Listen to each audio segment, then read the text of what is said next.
ప్రభునందు ప్రియమైన దేవుని బిడ్డలకు మన ప్రభైన యేసు క్రీస్తు నామున శుభములు కలుగునుగాక. ఈ యొక్క దినమందు దేవుని యొక్క వాక్య ధ్యానం కొరకు మొదటి తిమోతియులకు వ్రాసిన పత్రిక పరిశుద్ధ గ్రంథంలో అపోస్తలుడు దేవుని యొక్క సేవకుడు అయిన పౌలు గారు వ్రాసిన ఈ యొక్క ఉత్తరము 2వ అధ్యాయం. ఈ పుస్తకంలో మనకు చాలా వివరంగా మన యొక్క ధర్మము గురించి చక్కగా వివరించి వ్రాస్తూ ఉన్నాడు.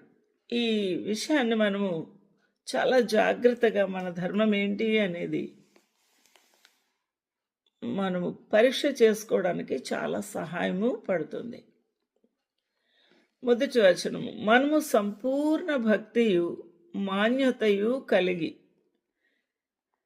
ఎలాంటి భక్తి అండి? సంపూర్ణ భక్తి. మరి నేను ఎవరిని విమర్శించను, కానీ మన భక్తి సంపూర్ణంగా ఉన్నదా? సగం వరకే ఉందా? అప్పుడప్పుడు ఉందా? లేకపోతే అవసరం ఉన్నప్పుడు ఉందా అనే ఆ యొక్క పాయింట్స్ మనం ఆలోచన చేసుకొని స్వపరీక్ష చేసుకుంటే సంపూర్ణ భక్తిలో మనము కొనసాగలేకపోతున్నాము అన్న గొప్ప బాధ, వేదన కూడా ఉంది. సంపూర్ణ భక్తి లేదు మనలో.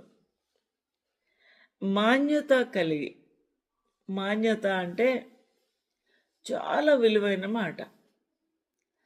ఆ గృహము లేకపోతే ఆ వ్యక్తి, ఆ ఉద్యోగి మాన్యత కలిగి ఉన్నాడు అని చెప్పవచ్చు. ఈ మాన్యత అనేది అందరికీ వర్తించదు.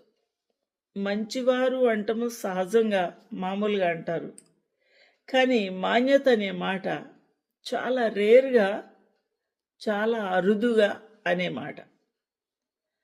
కాబట్టి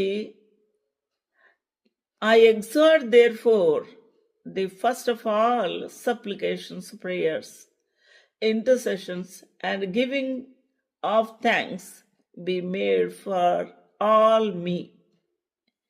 ఎవరి కొరకు ఈ యొక్క మాన్యత కలిగి, సంపూర్ణ భక్తి కలిగి, నెమ్మదిగా సుఖంగా జీవించాలని కోరుకుంటూ ఉన్నాడు భక్తుడు ప్రభు. ఎవరి గురించి?